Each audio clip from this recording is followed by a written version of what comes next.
आधीच्या सत्रामध्ये आपण कर्म कशा प्रकारचे त्याची निर्मिती होते, कर्माची निष्पत्ती कशी होते हे आपण बघितलेलं आहे. शांताबाईचा यांच्या कर्माविषयी आपण कालच्या सत्रामध्ये श्रवण केलेलं आहे आणि त्यानुसारच आपले जे कर्म आहेत ते कशा प्रकारे तयार होतात, आधी मानसिके, वाचिके आणि मग प्रत्यक्ष, हा प्रकार आपण बघितलेला आहे. आणि जशा प्रकारचे कर्म आपण जोडू तशा प्रकारचा भोग जो आहे तो तयार होत असतो.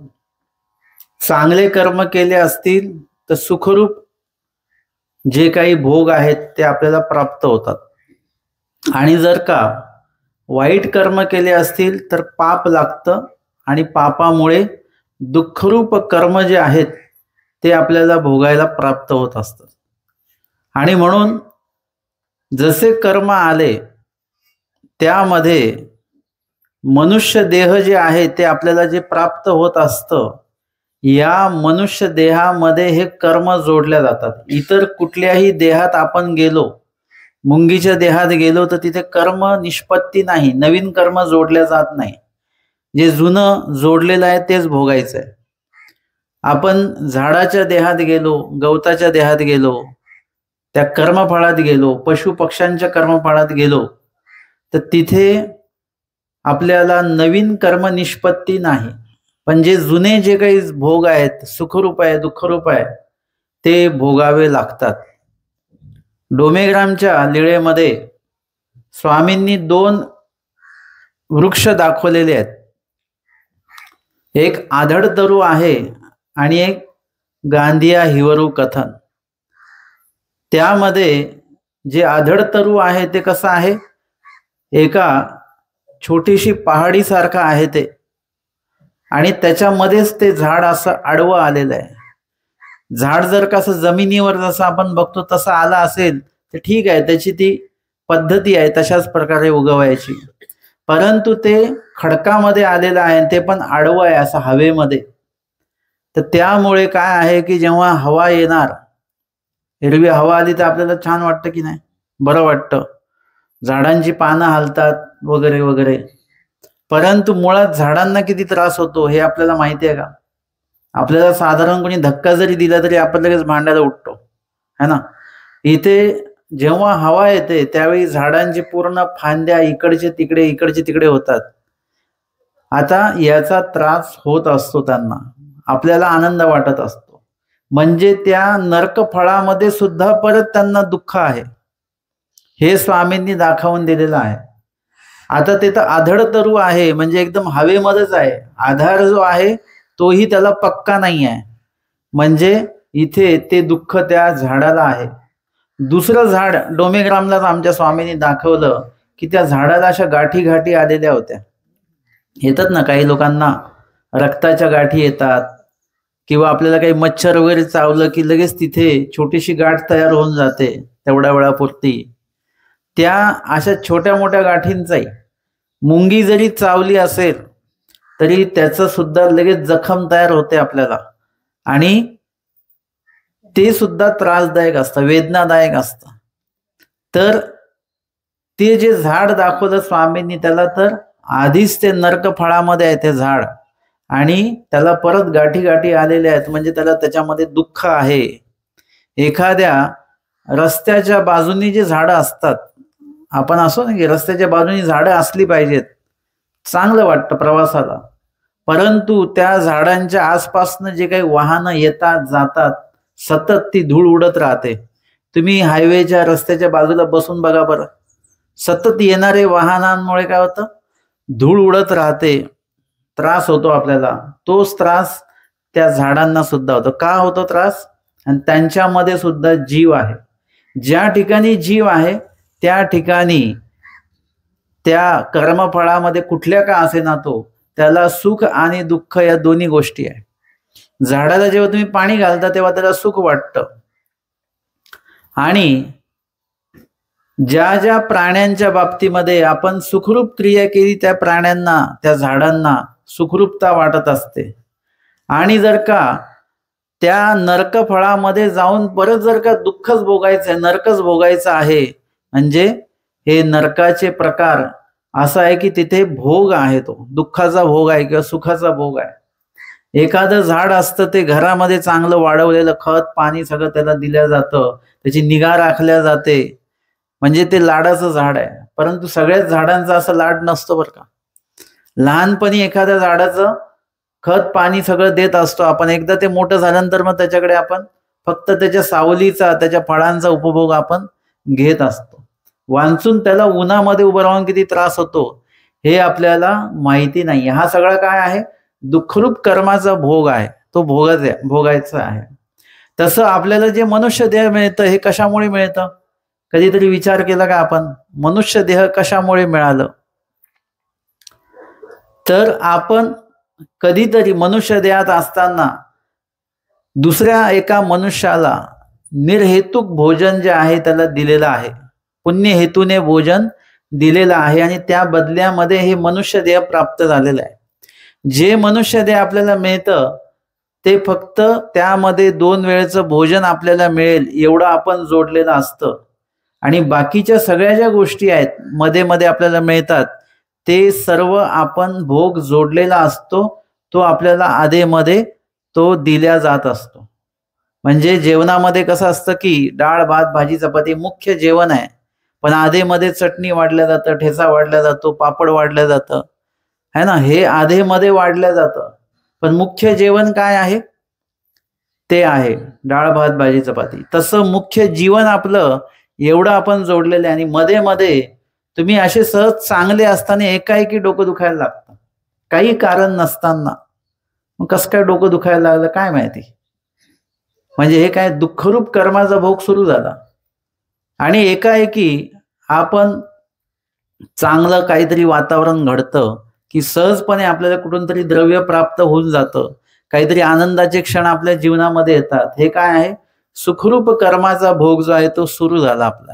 आता तुम्ही तुमच्या दिवसभरातलं तुमचं जगणं तुम्ही बघा, मध्येच त्रास, मध्येच दुःख, मध्येच आनंद, हे सगळं होत राहतं. कधी झोप लागते त्याचा आनंद आहे, कधी झोपच लागत नाही त्याचं दुःख आहे. कधी तब्येत चांगली आहे, कधी एकदम बिघडून जाते अचानक. हे काय आहे? सुख आणि दुःखाचा भोग असा अल्टरनेट आपल्याला मिळत राहतो क्रममान. जसं तुम्ही प्रवासाला चाललेले आहात, चालत चालत चाललेले आहात, रस्त्याने झाडं सुद्धा आहेत आणि नाहीत, पण जेव्हा झाड लागतं तेव्हा काय लागतं? सावली लागते. झाड नसेल तर ऊन लागतं. असं ऊन सावली तशा पद्धतीने सुख दुःख आपल्या आयुष्यामध्ये सुरू राहतं. आणि हे सगळं येत राहणार आहे. जर का ऊन येत आहे प्रवासामध्ये म्हणजे सावली सुद्धा येणार आहे. आलं लक्षात? ऊन येत आहे म्हणजे सावली सुद्धा येणार आहे. जेवणामध्ये आणि जीवनामध्ये असं काही जर का तुम्ही साम्यता बघितली तर जीवनामध्ये सुख आणि दुःख हे येत राहणार आणि त्याचा आनंद घ्यायचा. सुखाचा आनंद घ्या आणि दुःखाचा सुद्धा आनंद घ्या. दुःख सुद्धा आपल्या आयुष्यामध्ये असले पाहिजे. जे व्यायाम करतात लोक ते वजन उचलतात की नाही? एरवी वजन उचलायला कोणाला आवडतं का? ते म्हणतात नाही, हलकी वस्तू द्या माझ्याकडे, वजनदार नको. म्हणजे वजन उचलायला आपल्याला अजिबात आवडत नाही, पण जर का आपल्याला तब्येत चांगली ठेवायची तर वजन उचलावंच लागतं. तुम्हाला तब्येत चांगली ठेवायची तुम्हाला कष्ट हे घ्यावे लागतात. कष्ट केले तर तब्येत उलट चांगली राहते. या उलट आपल्याला असं वाटतं की कष्ट नाही, नको आम्हाला, आणि कष्ट बंद झाले की मग आपली प्रकृती बिघडते. मग तशा पद्धतीने जेवणाचं सुद्धा तसंच आहे की जेवणात तुम्हाला सगळं गोड गोडच दिलं तर चालेल का? तुम्ही म्हणाल थोडा ठेचा असेल तर बघा, म्हणजे थोडं तिखट पाहिजे. म्हणजे तिखट आपल्याला नुसतंच गोड आपण खात नाही. गोड खाल्लं तर एका विशिष्ट वेळाने तुम्हाला थोडंसं मळमळून येईल नुसतंच गोड खाल्लं तर. मग तिथे आपल्याला थोडं तिखट घ्यावं लागतं. मग आपण म्हणतो आज असं करा, आज कढी बनवा. का? आज थोडा आंबट खायचं आहे. म्हणजे आपल्या जीवनामध्ये जसं आपल्याला वेगवेगळे जे काही क्षण आहेत ते नको आहेत, आपल्याला फक्त आनंद आहे की आनंदच पाहिजे. पण जेवणामध्ये मात्र आपल्याला एकच चव नको आहे, आपल्याला विविध चवी पाहिजेत. आंबटही पाहिजे, कधी खारटही पाहिजे. खारट काय बनवता तुम्ही? खारट आंब्याचं लोणचं आंबट असतं, पापड असतं. कधी तुम्ही काकडी घेतली त्याला मीठ लावून खाता, है ना. खारट पाहिजे. ती काकडी नुसती फिक्की खाण्यापेक्षा म्हणजे त्याला मीठ लावून अशा काही पदार्थ आहेत त्याच्यामध्ये मीठ टाकतात. ताकामध्ये आपण मीठ टाकतो, काळं मीठ, नाही त्याच्यामध्ये ते पाहिजे. म्हणजे जेवणात जर का तुम्हाला या सगळ्या चवी पाहिजे तर त्याचा आनंद आहे. आणि आहारशास्त्र सांगतं की तुमच्या जेवणात सगळ्या चवी असल्या पाहिजेत, तर तुमच्या शरीराला ते सगळं पोषक ठरत असतं. तशा पद्धतीने या ठिकाणी आपल्याला जीवनामध्ये पण विविध कर्म येतात. ते त्या दिवशी मी सांगितल्याप्रमाणे तुम्हाला जर का थंडीच नाही लागत तर तुम्हाला या कोवळ्या उन्हाचा काहीच आनंद येणार नाही. हे उन्हात बसतो ना आता आपण थंडीमध्ये, ह्याचा आनंद कधी येईल? आपण थंडी लागत असेल तर. किंवा सावलीचा आनंद कधी येईल? जेव्हा तुम्ही उन्हातनं आलेले असाल आणि तुम्ही सावलीत आलात, त्याचा वेगळा आनंद असतोय. खूप तहान लागलेली असेल तर पाणी पिण्याचा आनंद एक वेगळा असतो. खूप भूक लागलेली असेल तर जेवणाचा आनंद एक वेगळा असतो. भूक ही कष्ट आहे, दुःख आहे. ऊन हे कष्ट दुःख आहे. थंडी ही कष्ट दुःख आहे आणि त्यानुसार त्याचा एक उपाय असतो. आणि म्हणून सुख दुःख हे जीवनामध्ये आले पाहिजेत, ते भोगता आले पाहिजेत, ते स्वीकारता आले पाहिजेत. शांताबाईसांनी ते स्वीकारलेले होते आणि त्यानंतर स्वामींच्या सन्निधानी गेले, सर्व दुःख निवृत्ती झाली. आता स्वामी त्यांना कुठे पाठवतात? परमेश्वरपूर, रुद्रपूर या ठिकाणी पाठवत आहेत. आणि त्यांचे नियम जे आहेत ते नियम सुद्धा आपण कालच्या सत्रामध्ये ऐकले की कशा कशा प्रकारे नियम सांगितले की काय काय करायचं आहे. एका गावाला एकच मुक्काम करायचा, एका गावाला 2 मुक्काम करायचे नाहीत. संबंधियांच्या घरी, नातलगांच्या घरी जायचं नाही, नवीन वस्त्र नेसायचं नाही. हे इत्यादी आपण जे काही नियम आहेत स्वामींनी त्यांना सांगितलेले. का बरं? कारण की त्यांच्या त्या मोक्ष साधनेमध्ये त्यांना ते उपयुक्त आहेत. आणि कुठलीही साधना करायची असेल तुम्हाला आयुष्यामध्ये, व्यवहारामध्ये, तरी एक कार्याकडे तुम्हाला लक्ष द्यावं लागतं. तर म्हणजे इतर सगळ्याच गोष्टींकडे लक्ष देत राहिलो तर कदाचित आपलं लक्ष विकेंद्रित होईल आणि जे साध्य करायचं ते आपल्याला साध्य होणार नाही. स्वामींच्या सन्निधानी एक जण आई होत्या एक, तर त्यांचं काय झालं एकदा की त्यांच्या नातवाला ताप आलेला होता. ते नातवाला जवळ घेऊन झोपले. दुसऱ्या दिवशी काय झालं की त्या नातवाचा ताप गेला आणि त्या आजीला तो ताप आला. आता ते असं झालं की आजीने नातवाचा ताप घेतला आणि नातवाला बरं केलं. आमच्या स्वामींनी सुद्धा काय केलं, एकदा एक गोवारी होता, म्हणजे गवळी होता, तर स्वामींना रोज भेटायला यायचा. स्वामींशी बोलणं चालणं, भेटल्याशिवाय अजिबात दिवस जायचा नाही. स्वामींसाठी कधी भिक्षांना घेऊन येणं, असं होता होता काय झालं की एकदा त्याला आला ताप आणि मग तो 2-3 दिवस स्वामींना भेटायलाच आला नाही. स्वामींना भेटायला त्यांची आई आल्या. आईला त्या मुलांनी सांगितलेलं ते जे स्वामी आहेत त्या स्वामींना जर का बोलवशील तर माझा ताप जाईल, एरवी माझा ताप जाणार नाही. आणि मग स्वामींना बोलवलं त्या आईने. स्वामींनी काय केलं, त्यांना उठायला सांगितलं त्या मित्राला, त्यांच्या गवळीला, आणि त्या जागी स्वतः स्वामी झोपले. त्याचं पांघरून स्वतः घेतला आणि त्याचा ताप देवाने घालवला, स्वतः घेतला. तर परमेश्वर आहेत. आता त्या दुसऱ्या ज्या आई होत्या त्यांच्या बाबतीतही असं झालं की त्या नातवाचा ताप त्यांना आला. आता हे त्यांच्याकडे कुठलं काही सामर्थ्य वगैरे काही नव्हतं बरं का.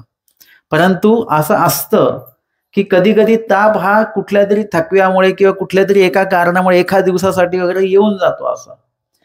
आणि जर का आजीने त्या नातवाला जवळ घेतलेलं आहे तर साहजिकच तो ताप यांना लागू होतो. म्हणजे संसर्गजन्य जर का असेल तर तो दुसरीकडे तो पाठवल्या जातो, बरोबर जातो तो ताप. सर्दी असते, सर्दी सुद्धा दुसऱ्याला झाली असेल तर आपल्याला पण होऊन जाते त्याच्या संपर्कात राहिलो तर. तसं तो ताप आलेला आहे आणि स्वामींपर्यंत बातमी पोहोचली की भूतानंद जे त्यांचं नाव, त्यांनी आपल्या नातवाचा ताप घेतला असं. स्वामींकडे जेव्हा त्या आल्या, स्वामींनी मिश्किलीने त्यांना विचारलं, आजकाल तुम्ही ताप घेता म्हणे लोकांचे, एरवी कोण घेतं का कोणी कोणाचा ताप? कोणी कोणाचा ताप घेत नाही. आणि त्यांनी तो घेतला अशी आख्यायिका झाली. ते म्हणतात नाही देवा, हे आपलं देवाचं सामर्थ्य म्हणून त्यांनी हे केलं. स्वामी म्हणाले की तुम्हाला जर का सिद्ध्या पाहिजे असतील, त्याच्यामध्ये तुमच्यामध्ये काही चमत्कारिक गोष्टी तुमच्या बाबतीमध्ये घडतील, तुमचं वय वाढेल, भूत भविष्य वर्तमान काळात काय होणार आहे, काय झालं, काय होत आहे, हे सगळं तुम्हाला त्याच्यामध्ये कळेल, असं सामर्थ्य आम्ही तुम्हाला देऊ शकतो. जर का तुम्ही आमकी आमकी साधना केली आणि तिथे बरोबर पोहोचलात कोल्हापूरला, तर तुम्हाला ती साधना प्राप्त होईल. म्हणजे त्या आजींना काय मिळणार होतं? वय त्यांचं थांबणार होतं. म्हणजे तरुण झाले असते ते, भूत भविष्य वर्तमान त्यांना कळालं असतं, असे सामर्थ्य त्यांना बांधले गेले असते. फक्त काय करायचं आहे की तुम्हाला जात असताना त्या ठिकाणी हे जे उपाय सांगितले ना, संबंधियाच्या घरी जायचं नाही, एका घरी एकच मुक्काम करायचा वगैरे असे नियम त्यांनाही सांगितले. असं नियम पाळत जर का तुम्ही तिथे पोहोचलात तर तुम्हाला त्या सिद्ध्या मिळतील, आणि जर का मध्ये चुकलात तर नाही मिळणार. त्या सुद्धा अशाच निघाल्या आणि त्यांना त्या सिद्ध्या मिळणारच होत्या. पण मध्ये काय झालं की त्यांच्या मुलीचं घर लागलं. आता आई आणि मुलीचं एक वेगळं प्रेम असतं. आईला वाटलं की मुलगी आता कशी आहे, दुसऱ्या घरी दिलेली आहे, तेव्हापासून भेट नाही, काही नाही, आता परत भेट कधी होईल, काय होईल, आता आपण आलेलो आहोत तर नुसतं दारातनच भेटून जावं तिला. म्हणून ती आई त्या मुलीच्या घरी गेली, मुलीला आवाज दिला, मुलीने हात धरून आईला आतमध्ये आणलं. आई नाही नाही म्हणता म्हणता आईसाठी जेवणाची तयारी, की आता तू आलेली आहेस, जेवून जा तू. मग ते जेवण बनवताना काय झालं की ते भाताचं जे पाणी, आधीच्या काळामध्ये कुकर वगैरे हा प्रकार नव्हता. कशात बनवला जायचा भात? टोपामध्ये. घरगुती भात जो 4 लोकांचा तो सुद्धा टोपामध्ये वगैरे असा बनवला जायचा, किंवा मातीच्या भांड्यामध्ये. आता त्याचं जे पाणी आहे ते पाणी असं चुलीच्या बाहेर असं ओतू गेलं त्या भांड्याच्या बाहेर, आणि नेमकं ते भांड खाली उतरवताना ते सगळं गरम पाणी तिच्या हातावर आलं. कोणाच्या? त्या मुलीच्या. आता त्या मुलीचा हात भाजला, आता आईचा पाय निघेल का तिथून? भाजला हात मुलीचा, पण आता आईचा पाय काही निघेना का, मुलीला एवढी इजा झाली. मग ते मुलीचंच तिने सेवा दास्य करत राहिली तिथे. मग मुलीचं बाळणपण आलं, ते सुद्धा सगळं केलं तिने, आणि मग आरामात स्वामींकडे आली ती. आता तिच्या लक्षात आलं की देवाने सांगितलेलं की नातलगांकडे जाऊ नका वगैरे वगैरे, तसं नियम पाळले असते, सिद्धी भेटली असती आणि मग मुलीच्या घरी आले असते. मग परंतु आधीच मुलीच्या घरी गेल्यामुळे काय झालं की त्या ज्या काही साधनेमध्ये ती जी काही नियमावली आहे त्याच्यामध्ये भंग झाला, आणि ते सगळ्या सिद्ध्या राहिल्या इकडेच. अशा पद्धतीने इथे शांताबाईंना सुद्धा नियम सांगितले, आणि त्या नियमाचं पालन, लीळा अशा 2 लीळा आहेत. त्या दिवशी पण एक लीळा आपण बघितली असेल की डखले चांगदेव भट श्री दत्तात्रय प्रभूंच्या भेटीला ते जाणार आहेत, आणि स्वामींनी त्यांना सुद्धा नियम सांगितले. ते सुद्धा नातलगांच्या घरी गेले दाऊवाडीला, आणि तिथेच थांबले, मुक्काम केलं, भोजन केला, आणि नंतर सकाळी उठून निघाले. तेव्हा लक्षात आलं की देवानी जे नाही सांगितलं तेच आपण केलं. म्हणजे देव सांगतात ते काही कठीण गोष्टी नसतात, ते फक्त आपल्याला करता येत नाहीत म्हणून त्या कठीण आहेत. वांचून सगळं सोपं काम आहे. आता तुम्हाला जर का सांगितलं पूर्ण गावाला फेरी मारून या, लगेच आपण फेरी मारून येऊ. पण जर का तुम्हाला सांगितलं 1 तास गाठी घेऊन बसा एकाच ठिकाणी, जमणारच नाही. किती सोपं काम आहे. ईश्वर साधना इतकी सोपी आहे आणि विना खर्चिक आहे. फक्त गाठी घेऊन बसायचं आहे. ध्यान साधनेला एकाच ठिकाणी बसायचं आहे, काहीच काम करायचं नाही, हालचाल करायची नाही. आपण बसू शकत नाही, 10 मिनिटाच्या जास्त आपण स्थिर बसू शकत नाही, आणि लगेच आपली चलविचल सुरू होते, जांभा यायला लागतात, झोप यायला लागते, कंटाळा येतो. तुम्ही म्हणाल बाकी कामं काही सांगा मला, परंतु ते स्मरण आपल्याला जमत नाही. ज्यांना गोळ्या घेऊन झोप येत नाही त्यांना हातात गाठी घेतली की आपोआप झोप येते. ज्यांना झोप येत नाही त्यासाठी उपाय बरं का, गोळ्या वगैरे घेऊ नका झोपेच्या, हातात गाठी घ्या. एक तर झोप नाही लागली तर एक तर स्मरण होऊन जाईल, आणि जर का नाही स्मरण झालं तर झोप तरी होऊन जाईल. काहीतरी दोन्हीपैकी एक साध्य होईल आयुष्यामध्ये. दोन्ही चांगले आहेत. स्मरण हे तुमच्या जीव स्वरूपासाठी चांगलं आहे आणि झोप तुमच्या देह स्वरूपासाठी चांगली आहे, तब्येतीसाठी चांगली आहे. दोन्हीपैकी काहीतरी साध्य होईल आपल्याला. आणि म्हणून इथे शांताबाईसांना सुद्धा हे नियम सांगितले. तर दोन्ही इतर ज्या लीळा आहेत त्याच्यामध्ये सुद्धा देवानी त्यांना नियम सांगितले, पण त्या नियमाचं पालन त्यांनी न केल्यामुळे काय झालं की त्यांना ते जे काही प्राप्त होणार होतं ते प्राप्त झालं नाही, साध्य नाही प्राप्त झालं. परंतु शांताबाईचा वेगळ्या आहेत. शांताबाईसांना जो नियम सांगितला तो बरोबर नियम त्यांनी पाळला. कुठेतरी सारंग पंडित त्यांना तूप वाढतात तर ते तूप घेत नाही, नवीन वस्त्र देतात तर ते घेत नाहीत, आणि सोबतच जे जे काही मान सन्मान करू इच्छिला तो त्यांनी घेतला नाही. ते म्हणाले देवानी मला हे घ्यायला नाही सांगितलं. आणि मग असेच नियम पाळत पाळत शांताबाईसा रिद्धपूर या ठिकाणी पोहोचलेले आहेत. मग केतुल्या एका दिवसात अशी रुजा उपनली, आणि मग कितीतरी दिवसांनी म्हणजे खूप दिवस त्यांनी सेवा केलेली आहे. आणि नंतर वयाच्या अनुसार शांताबाईसा वयस्कर आहेत त्याच्यानुसार त्यांना काय झाली, रुजा उपन्नली म्हणजे ते थोडे अशक्त व्हायला लागले, आजारी व्हायला लागले. आणि जसं तुमचं वय होईल तसं तुम्ही आजारी होत राहाल, काही दुखणं खुपणं हे येत राहणार आहे. परंतु त्या दुखण्याचं काय आपण प्रदर्शन करत नाही बसायचं. आपलं दुखणं आपलं आहे आणि ते आपण जोडलेलं आहे. आपण कर्ज घेतले हे आपण लोकांना सांगतो का? माझ्यावर खूप कर्ज झालं हे लोकांना सांगतो का आपण? नाही सांगत, लाज वाटते आपल्याला. तसं कर्माच्या बाबतीतही जेव्हा वाईट कर्म असतं, जेव्हा ते असं म्हणतात ना की ज्याला कुष्ठ झालेलं आहे त्यांनी महापाप केलेलं आहे असं म्हणतात बरं का लोक. वांचून असं कोणाला बोलू नये. एखाद्याला दुःख होईल अशा प्रकारचं, मन दुखेल अशा प्रकारचं बोलू नये.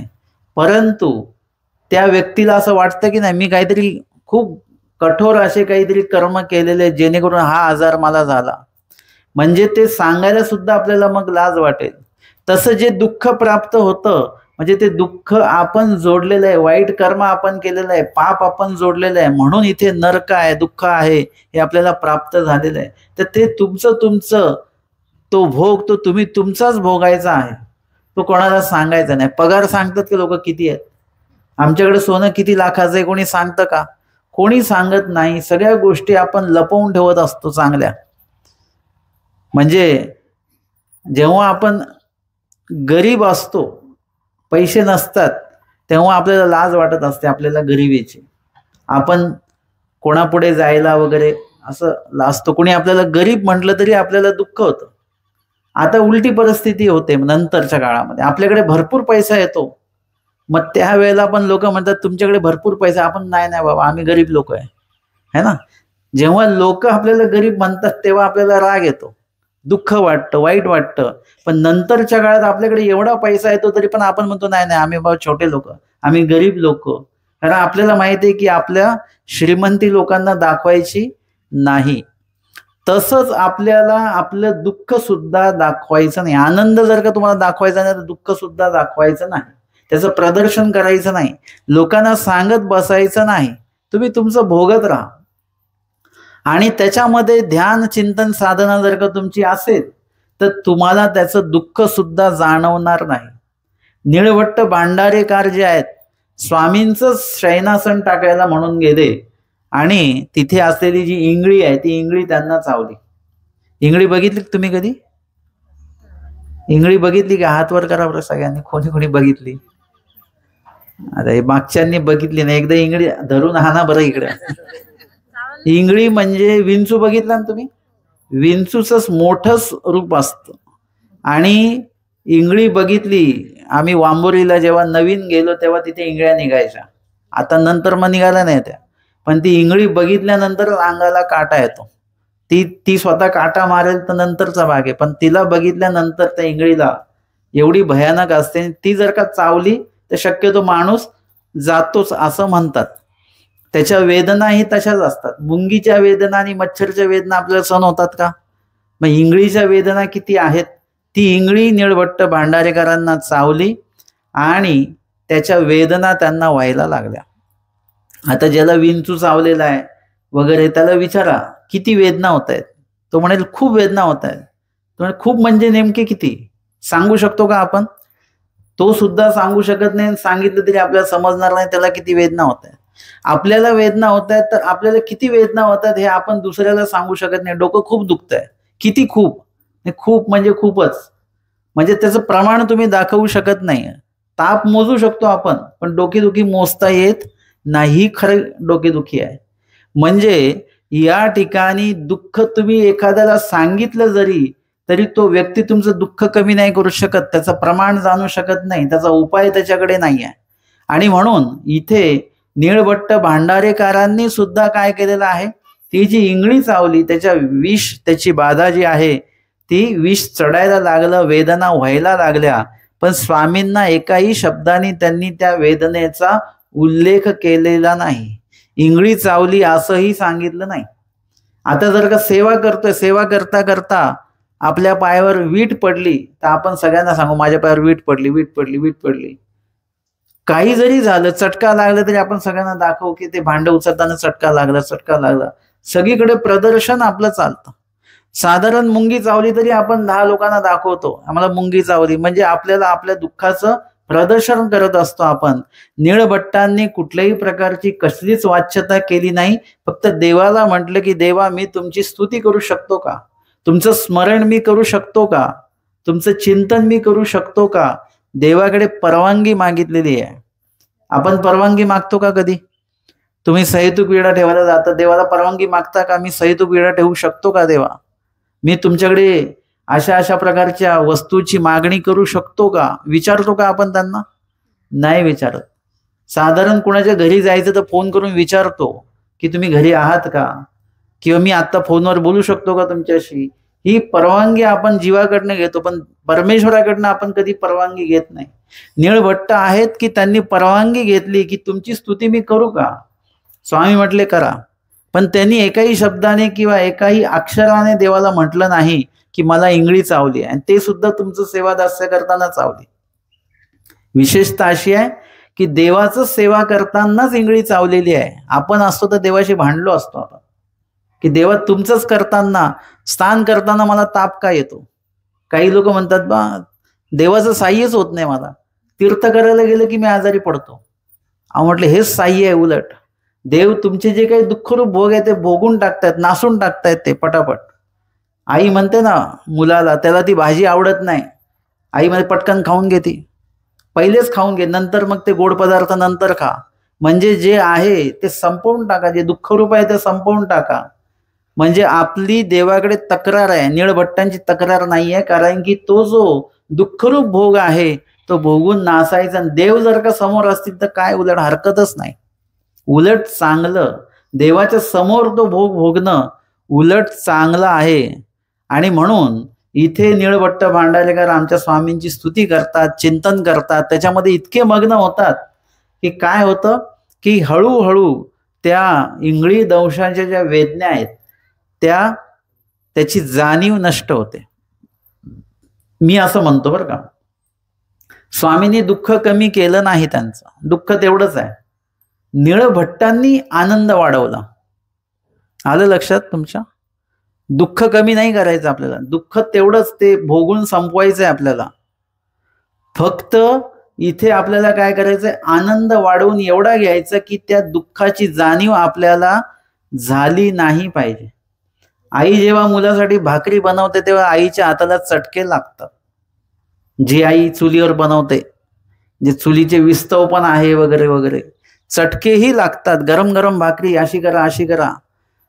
पण त्या आईला आनंद एवढा असतो, मुलाला खाऊ घालायचा आहे, त्यावेळेला तिला ते चटके जाणवत नाही. आनंद एवढा आहे की दुःख होऊन सुद्धा ते जाणवत नाही. नंतर तिला कळते की कुठे कुठे भाजलेलं आहे.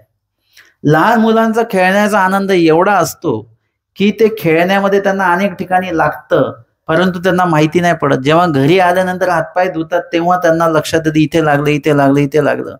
म्हणजे एखादा जर का आनंद तुमच्याकडे भरपूर असेल नामचिंतनाचा, आचरणाचा, तर त्याच्यामध्ये तुम्हाला ते जे तुमचे दुःख आहे ते येतीलही आणि जातीलही, भोगूनही संपतील, तर तुम्हाला त्याची जाणीव सुद्धा होणार नाही. त्याला आपल्याला काय करायचं, आपण दुःख कमी करण्याच्या मागे लागतो. दुःख जेवढं कमी कराल तेवढं ते तुम्हाला करायचंच आहे. जसं महिला वर्ग आहेत, त्यांनी सकाळी नाश्ता वगैरे केला आणि ती भांडी ठेवली बेसिनमध्ये, दुपारी घासू. परत दुपारी जेवण केलं की परत ती भांडी वाढली, आता म्हटले संध्याकाळी घासू. आता परत संध्याकाळी जेवले आणि परत भांडी झाली, आता म्हणतात की संध्याकाळी खूपच थंडी आहे, उद्या सकाळी घासू. आता ती कधी काय घासायची, ती कोणाला घासायची? तुम्हालाच घासायची. उलट तुम्हाला वाटेल की सकाळची सकाळी घासली असती तर बरं झालं असतं, 2 भांडी कमी झाली असती. तेव्हाचा आळस दुपारपर्यंत आला, दुपारचा आळस संध्याकाळपर्यंत आला. जेवढं तुम्ही पेंडिंग ठेवाल तेवढं काम तुमचं वाढत जाणार आहे. तेवढं दुःख जे आहे जेव्हाच तेव्हा संपवलं, ते पेंडिंग ठेवू नका. देवाला सांगू नका पुढे ढकला, पुढे ढकला.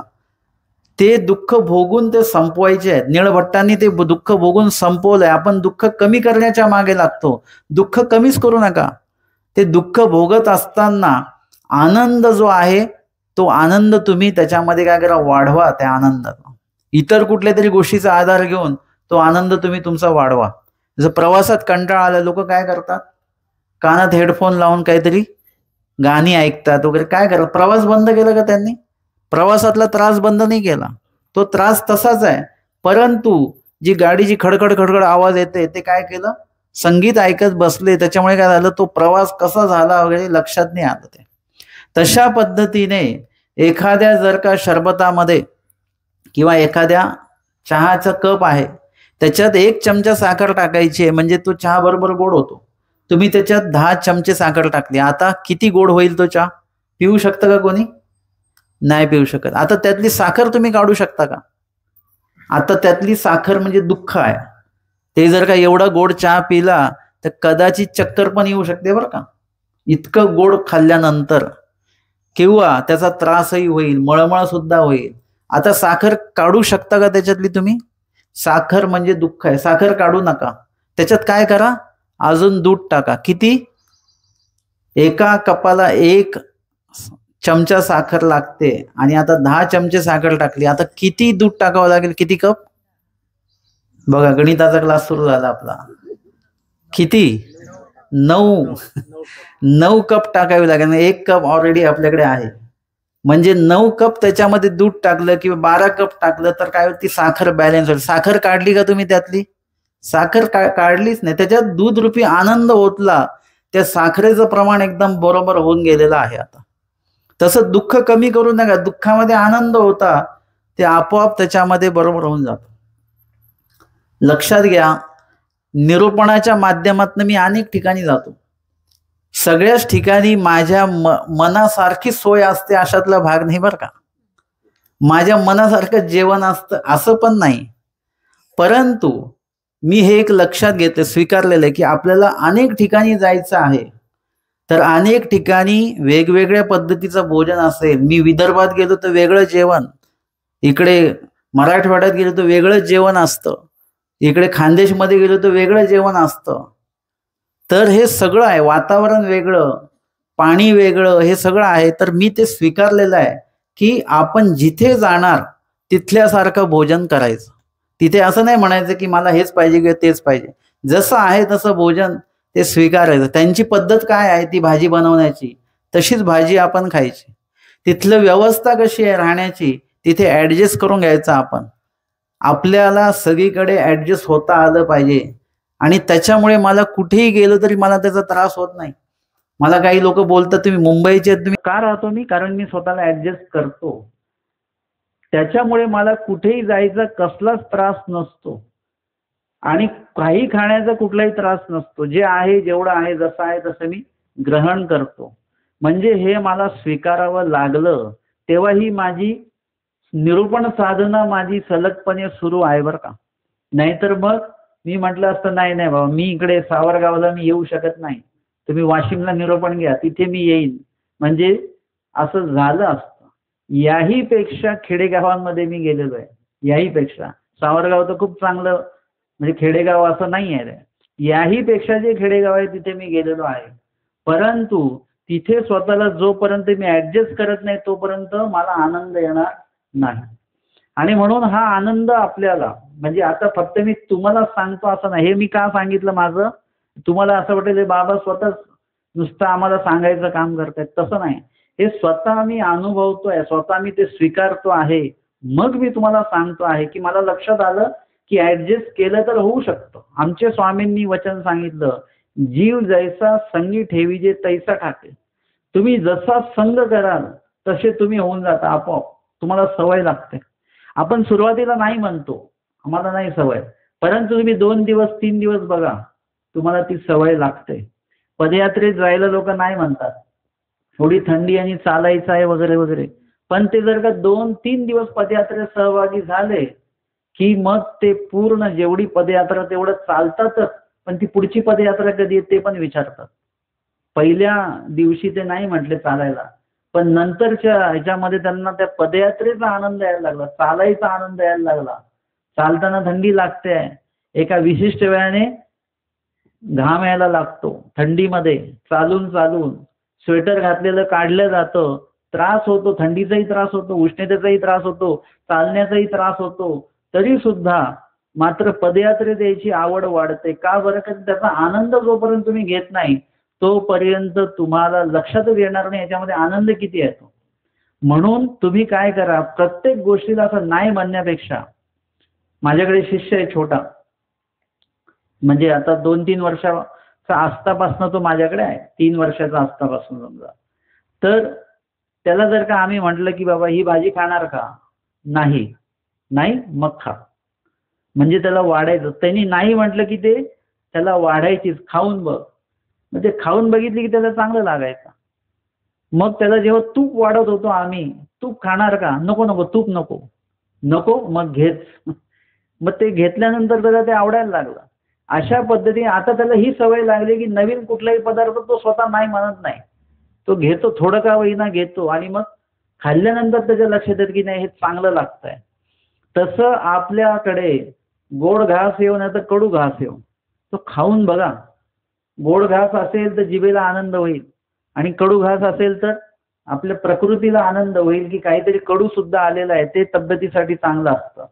तशा प्रकारे शांताबाईसा ज्या आहेत त्यांनी काय केलेलं आहे, स्वामींच्या प्रत्येक आज्ञेचं अनुपालन केलं. तिथे वयाचं बंधन दाखवलं नाही, मी वयस्कर आहे असंही म्हटले नाहीत, मला चालायला त्रास होईल असंही म्हटले नाहीत, आणि कुठल्याही प्रकारे स्वामींकडे कुठलीच तक्रार शांताबाईसांनी केलेली नाही. मग केतुल्या एका दिसा त्याशी रुजा उपन्नली, म्हणजे अशक्तपणामुळे ते काय झालेले, थोडंसं आजारी सारखं त्यांना वाटायला लागलं. येतुकेनी तेही तैसा मनोरथू केला, म्हणजे त्यांनी तसा मनोरथ केलेला आहे.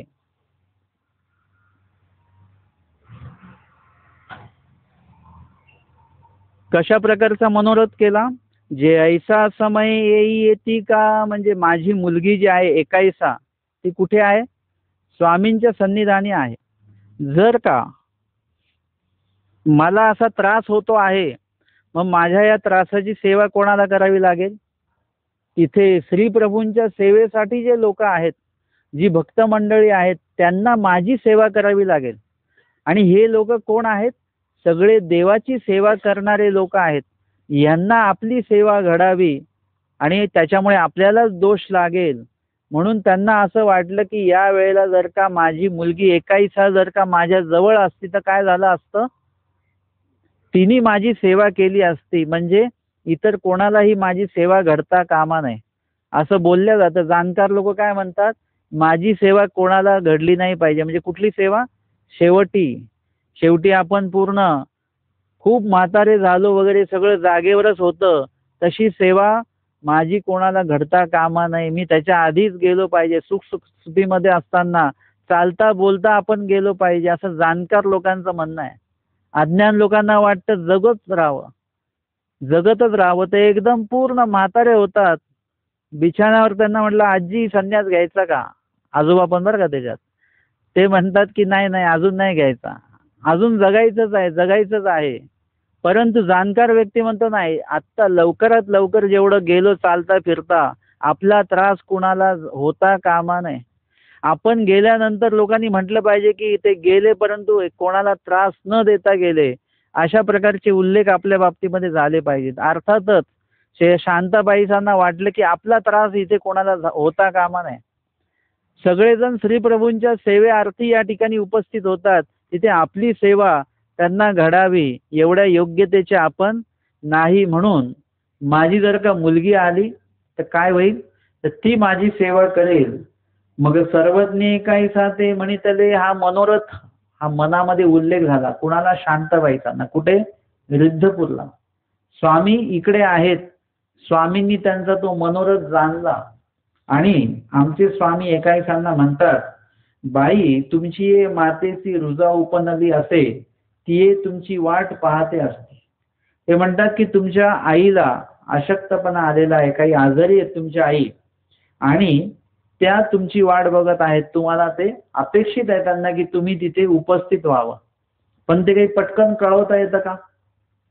त्या काळात असं काही लगेच सूचना देण्याची सुविधा नव्हती. आता लगेच आपण फोन करतो, व्हिडिओ कॉल करतो, मेसेज पाठवतो. त्या काळामध्ये तशी सुविधा नव्हती. त्या काळामध्ये म्हणजे एखादा माणूस मेला तर एक एक महिना कळत नव्हतं की कोण सरलंय तिकडे. एक एक काय आणि दोन दोन महिने काय, तिकडून कोणीतरी येईल आणि मग तो निरोप सांगेल आणि मग आपल्याला कळायचं. तशा पद्धतीने एकाईसाच्या बाबतीमध्ये शांताबाईसांनी मनोरथ तर केला, उल्लेख तर केला, परंतु कळवायचं कसं ते. परंतु स्वामींनी ते जाणलेलं आहे. कारण की शांताबाईसा हे कोणाच्या आज्ञेमध्ये? देवाच्या आज्ञेमध्ये गेलेले आहेत. देवाच्या आज्ञेचं अनुपालन करत आहेत. म्हणजे त्यांना काळजी कोणाची आहे? देवाची. देवालाच त्यांची काळजी असणार आहे. तुम्ही इथे निरूपणाला आलेला आहात म्हणजे कशासाठी आलेले आहेत? तुम्ही माझं निरूपण ऐकायला नाही आले, देवाचं निरूपण ऐकायला आलेले आहेत. मग इथे काही तुम्हाला त्रासदायक होईल अशी होऊ नये अशी काळजी परमेश्वर घेतात. तुम्हाला इथे आल्यानंतर कुठल्याही प्रकारचा त्रास होता कामा नये याची काळजी परमेश्वराला घ्यावी लागते. कारण की तुम्ही त्यांच्या नामाचं श्रवण चिंतन करण्यासाठी इथे आलेले आहात. या ठिकाणी शांताबाईसा ज्या आहेत या स्वामींच्या आज्ञेमध्ये असल्यामुळे शांताबाईसांचे जो मनोरथ आहे, तो उल्लेख आहे, तो स्वामींनी तिकडे जाणला आणि एकाईसाला सांगितलं की तुमची आई तुमची वाट बघते आहे. तुम्ही जा म्हणजे तुम्ही आईंकडे जा सेवेसाठी. तया ते म्हणावे आणि असं करा. आईला आम्ही तुमच्या काही काही पथ्य सांगितलेले आहेत. तूप खाऊ नका, तेलकट खाऊ नका, गोडधोड खाऊ नका, खाण्याचे काहीतरी नियम आम्ही त्यांना सांगितलेले आहेत. आता असं करा, गेल्यानंतर तुमच्या आईंना तुम्ही सांगा रुचेल ते जेवावे, तुम्हाला जे आवडेल ते घ्या. कधी कधी असतं की म्हातारी व्यक्ती एकदम त्यांना शुगर आहे, ते म्हणतात मला गोड पाहिजे. आपण म्हणतो अजिबात गोड खायचं नाही. ते दुसरे कोणी आलेले असतात पाहुणे, ते देऊन टाका, आता काय किती दिवस आहेत त्यांचे, ते मनात इच्छा राहून जाईल त्यांची गोड खायची आणि परत येतील बितील. मग थोडं तरी त्यांना गोड देत जा. आता ती शुगर आहे ती आहेच आहे. म्हणजे इथे काय होतं की शेवटचा वेळ आहे, शेवटचा क्षण आहे. मग तिथे त्यांचं मन त्यांना मारू नका. त्यांना काय करा, जे लागेल त्यांना खाऊ द्या, थोडं का होईना द्या. अशा पद्धतीने शांताबाईसांच्या बाबतीमध्ये स्वामींचा मनोधर्म आहे की त्यांना म्हणावं तुम्हाला जे रुचेल. म्हणजे प्रत्येकाची आवड असते काही ना काही खायची, है ना. प्रत्येकाला आपल्याला जीवनामध्ये एक दोन पदार्थ असे असतात की जे आपल्याला आवडतात, खाऊ वाटतात. कधी दिले तरी आपण त्यातलं थोडं का होईना तो पदार्थ आवडीने खाणारच. तसं शेवटचा क्षण आहे, तुम्हाला जो पदार्थ आवडतो तो पदार्थ तुम्ही खाऊ शकता. तुम्हाला ते खाण्याचं आता बंधन आम्ही स्वतः काढून घेतो आहोत असं देव म्हणतात, निरोप पाठवतात. नेघती तरी ऐसे म्हणावे, येतोनी तुमचे घ्यावे ऐसे म्हणितले असे, आणि ते घेणार नाहीत. आणि शांताबाईसा कशा आहेत? पक्क्या आहेत. असं नाही की जो जे म्हणेल ते ऐकत राहावं, तसं नाही शांताबाईचा. शांताबाईचा एकदम पक्क्या आहेत आणि विचाराने पक्के आहेत, निर्णयाने पक्के आहेत आणि आचाराने पण पक्के आहेत. जो विचार केला तो पक्काच आहे, निश्चय केला तोही पक्काच आहे आणि त्याचं जे आचरण आहे ते सुद्धा पक्क आहे त्यांचं. त्याच्यावरून अजिबात ते ढळणार नाहीयेत. आणि म्हणून ते नेघती म्हणजे ते कदाचित घेणार नाही. तर सांगा, आमचा निरोप सांगा, माझं नाव सांगा, देवानी सांगितलेलं आहे म्हणून असा निरोप द्या. येतुकेनी ती निघाली. आणि मग शांताबाई त्यांच्या जी मुलगी आहे एकाईसा, ती रिद्धपूरच्या दिशेने निघाली. रिद्धपूरला ती आलेली आहे. आईची आणि तिची भेटी झाली आणि शांताबाईचा त्यांना काय विचारतात, येई आलीस, तू खरंच आलीस का? का मला त्या आजारपणामध्ये अशक्तपणामुळे भास होतोय, सतत मी तुझा विचार करते, एकाईसाचा सतत विचार करतायत ते. त्याच्यामुळे त्यांना असं वाटलं की एकाईसा दिसून राहिली बघा, भास होतोय तिचा मला. म्हणून त्यांनी विचारलं, तू आलीस, तू खरंच आलीस का? ती म्हणे तिले, हो आई आलीये, हो आई मी स्वतःच आलेली आहे. गोसावी पाठविलीसी की तुची आलीसी. म्हणजे किती पक्के आहेत नियमाच्या शांताबाईचा. ते म्हणतात, मागच्या वेळी असं झालं की तुला निरोप न पाठवताच तू निघून आली होतीस आणि मी उगाच स्वामींची उज्जत घालत बसी गेली, माझी मुलगी माझी रेष ओलांडणार नाही वगैरे वगैरे. मग आत्ता तुला देवाच्या आज्ञेमध्ये ठेवलेलं आहे, जे सगळे देव म्हणतील ते करायचंय तुला. आता तुला देवाने पाठवलं तर तूच मागच्या वेळेसारखी स्वतःच्याच मनाने निघून आलीस, माझी आठवण आली म्हणून. ते म्हणतात की गोसावी पाठविलीसी की तुची आलीसी. ती म्हणते, नाही माते गोसावी पाठविले. ते म्हणतात, नाही, मला स्वतः स्वामींनी पाठवलं. स्वामींनी असं असं सांगितलं की तुला माझी आठवण येते आहे आणि माझ्या सेवेची आवश्यकता तुला आहे, म्हणून स्वामींनी मला पाठवलेलं आहे. आणि स्वामींनी निरोप दिला, तुझं काही रुचे ते गोसावी सुविले असे. तुला जे आवडेल ते देवाने खायला सांगितलेलं आहे तुला. म्हणजे आजपासून तुझं खाण्यापिण्याचं कुठलंही बंधन नाही. आमचे स्वामी सांगतात, मिठाचा कडा आधी करून विको, वरून मीठ घेऊ नका.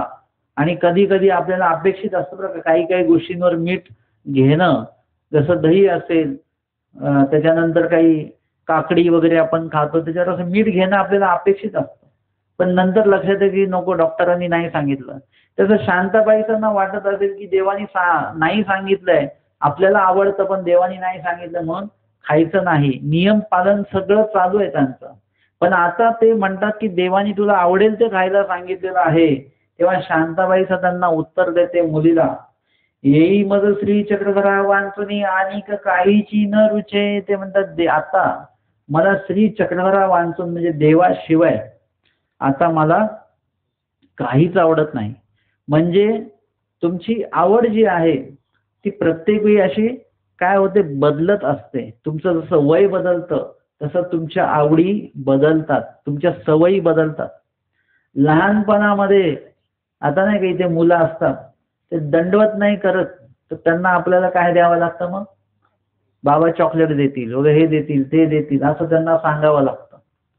आणि तुम्ही खोटे पडू नये म्हणून मला सोबत चॉकलेट ठेवावं लागतं, नाहीतर ते मुलांचा विश्वास उडून जाईल तुमच्यावरून आणि माझ्यावरून पण, की बाबांना दंड केले तरी चॉकलेट मात्र देत नाहीत. मग इथे शांताबाईसा ज्या आहेत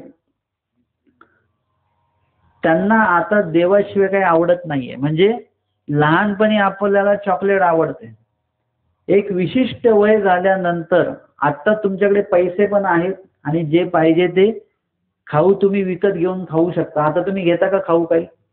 तुम्हाला जर का चॉकलेट दिलं कोणी तर तुम्ही काय करता? स्वतः खाता का लगेच? एखादा लहान मुलगा दिसतो त्याला देता, आपल्याला नको. म्हणजे आता तुमची ती आवड जी ती सवय ती बदलून गेलेली, वयानुसार आपण बदलत राहतो. मग या वयामध्ये आपल्याला जे आवडेल ते पदार्थ आपण खातो. आता विशिष्ट वय झालं, म्हातारा माणूस झाला आणि त्यांना तुम्ही खायला देते, म्हणतात आमचं आयुष्य गेलं खाता खाता, आता तुम्ही खा, हे आता आम्हाला काही नको, आम्हाला भाकरी भाजी द्या फक्त बस. म्हणजे त्या वयामध्ये अजून आपली आवड बदलते. वयानुसार आपले खाण्यापिण्याच्या आवडी बदलत राहतात, आपल्या जगण्याच्या सवयी ज्या आहेत त्या बदलत राहतात, वाईट सवयी निघून जातात आणि कधी कधी ज्या काही चांगल्या सवयी आहेत त्या आपल्यामध्ये रुजू होत असतात. तसं शांताबाईचा आता कुठे आहेत? या व्यवहाराच्या पलीकडे गेलेले आहेत, अध्यात्मामध्ये शिरलेले आहेत. व्यवहार पूर्ण बघितला, जग दुनिया सगळी बघून घेतली, सुख दुःख सगळं बघून घेतलेलं आहे. सगळ्या प्रकारचं जे काही त्यांना अनुभव आहे तो अनुभव सगळं त्यांनी जाणून घेतलेला आहे. आता त्यांच्या हे लक्षात आलेलं की या पदार्थांमध्ये काहीच पडलेलं नाहीये. हे पदार्थ फक्त एका विशिष्ट वेळाने किती खाल्लं जातं, जेव्हा आपण एकदम लहान असतो तेव्हा सुद्धा आपण पोटाला लागेल एवढंच अन्न ग्रहण करतो, त्याच्यापेक्षा जास्त नाही. आणि आपण जेव्हा शेवटच्या अवस्थेमध्ये असतो तेव्हा सुद्धा जेवढं पोटाला लागेल तेवढंच अन्न ग्रहण करतो, त्याच्यापेक्षा जास्त अन्न आपण ग्रहण. दोन टोकं आहेत हे, दोन्ही टोकाला आपण अन्नाचं प्रमाण आपलं कमी होत असतं, कमी असतं आणि म्हातारपणी कमी होत असतं. म्हणजे इथे प्राणाला जेवढा आहार लागेल तेवढंच आपण घेतो. मग तुम्हाला खाणं पिणं याच्या बाबतीमध्ये कुठल्याही प्रकारची आवड हा प्रकार राहत नाही, एकदम साधेपणाने आपण जगायला लागतो. तशा पद्धतीने शांताबाईसांनी तर हे सगळं जग बघितलेलंच आहे, पण परमेश्वराला पण बघितलं त्यांनी. त्यांचं एवढं भाग्य आहे. आपल्याला जग बघायला मिळालं पण देव बघायला मिळालेले नाही. शांताबाईसांनी जगही बघितलं, सुख दुःखही बघितलं आणि आनंद परमेश्वर सुद्धा त्यांना भेटलेले आहेत. आणि परमेश्वराच्या त्या विधी पालनामधला जो आनंद आहे तो आनंद उपभोगण्यामध्ये नाही, ते पदार्थ उपभोगण्यामध्ये नाही, पदार्थ त्यागण्यामध्ये जो आनंद आहे. महिला वर्ग बघा बरं, पुरुष वर्ग जर का जेवायला बसले त्यांना गरम गरम चपात्या बनवून देतात, पण त्या महिला जेव्हा जेवायला बसतात तेव्हा पुरुष वर्ग देतात का त्यांना गरम चपात्या? देतात का? तुम्ही आंदोलन करू शकता याच्यावर.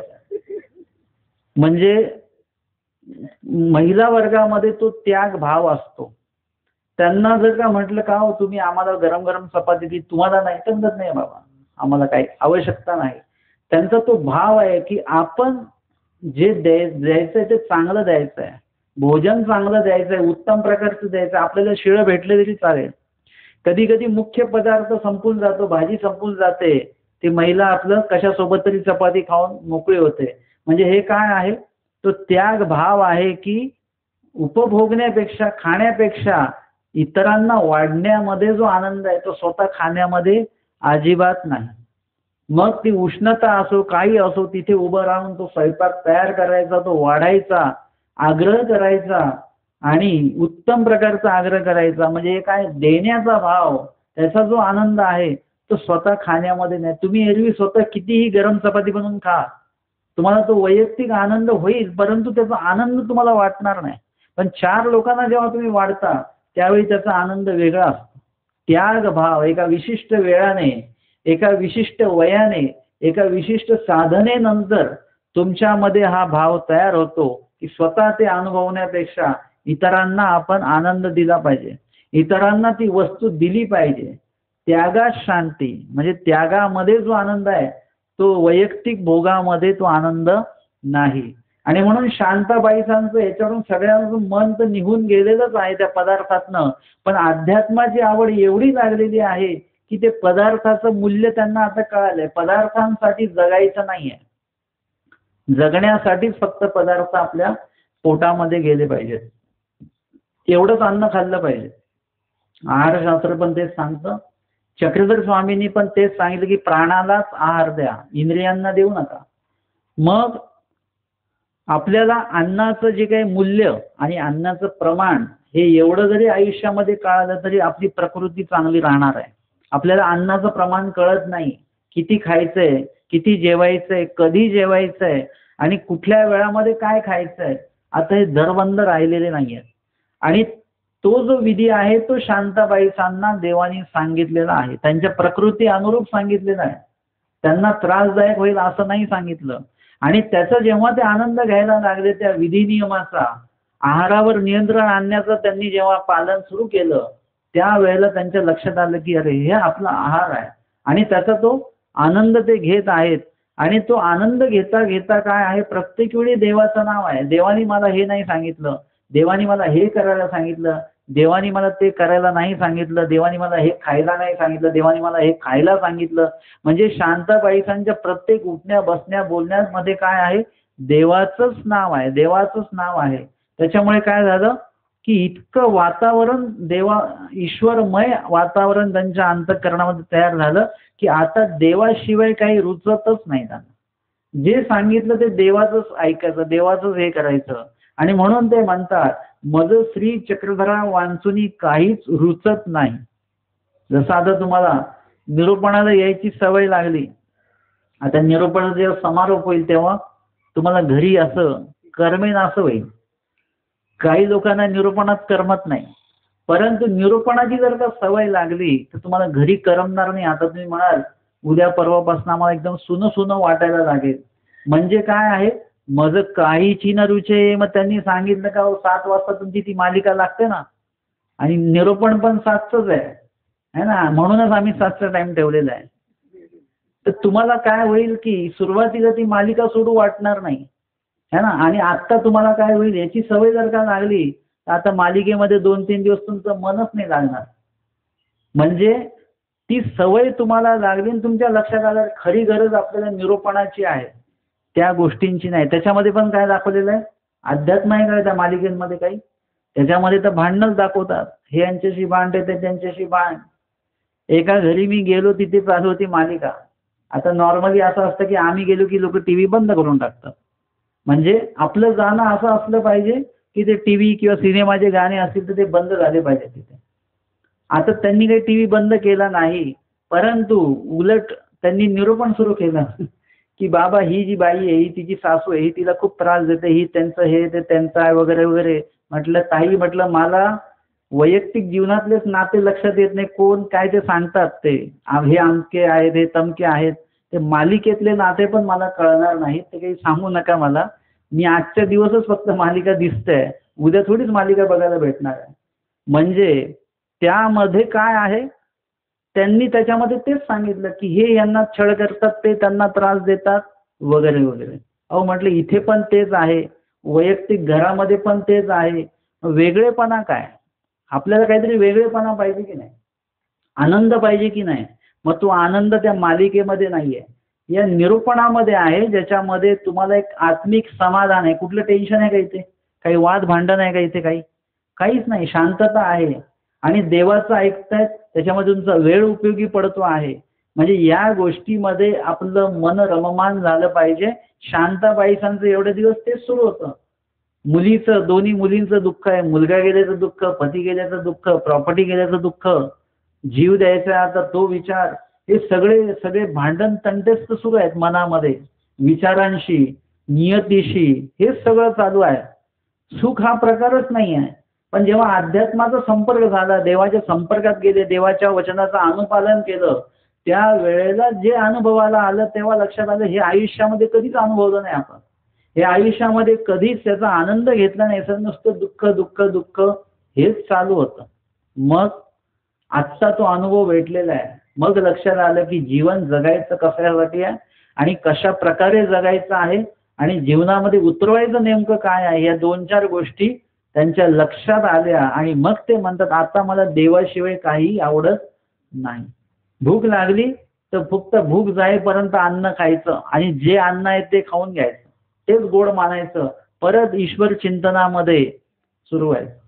बघा मुलं असतात ना, ते मोबाईलमध्ये असले की त्यांना भूक लागत नाही, तहान लागत नाही, त्यांना आंघोळ करायची नसते, कुठेही यायचं जायचं नसतं, ते त्याच्यामध्ये रममान राहतात. ते म्हणतात मज मोबाईल वांचुनी काही एक न रुचे, म्हणजे मोबाईलशिवाय मला काहीच आवडत नाही. ते त्याच्यामध्येच रममान राहतात. बाकी त्यांना दिवसभरात कसलीच काहीच काळजी नाही, झोपही सुद्धा लागत नाही त्यांना. हे काय आहे, त्या व्यसनामध्ये आपण एकदा अडकलो, वाईट व्यसनामध्ये अडकलो की त्याची सवय होते. मग चांगलं सुद्धा व्यसन आहे, ईश्वर चिंतनाचं व्यसन आहे, निरूपण श्रवणाचं व्यसन आहे. त्याच्यामध्ये आपण एकदा गुंतलो तर काय होणार आहे की आपल्या आयुष्यभराच्या सुखदुःखाचा जो गुंता आहे तो त्याच्यामधनं सुटणार आहे. तो गुंता सुटण्याचं हेच एक माध्यम आहे की ह्याच्यामध्ये गुंतायचं आपल्याला. आणि हे गुंता इतकं सुंदर आहे, चांगलं आहे. एखादं धागा गुंततो की नाही, तो आपल्याला त्रासदायक वाटतो, ते सोडत, पण तोच धागा जेव्हा रीळमध्ये गुंफतात त्याला, एकदम त्याच्यावर एक नक्षीकाम येऊन जातं, डिझाईन येतं त्याच्यावर, ते बघायला किती सुंदर वाटतं आपल्याला. म्हणजे असं आपण गुंतलो पाहिजे की त्या गुंतण्याचा आपल्याला त्रास नाही झाला पाहिजे, परंतु त्या गुंतल्यामुळे जो काही त्रास आहे, इतर त्रास आहे, तो त्या गुंतण्यामुळे तो त्रास आपला नष्ट झाला पाहिजे, थांबला पाहिजे, नाहीसा झाला पाहिजे, त्याची जाणीव आपली नष्ट झाली पाहिजे.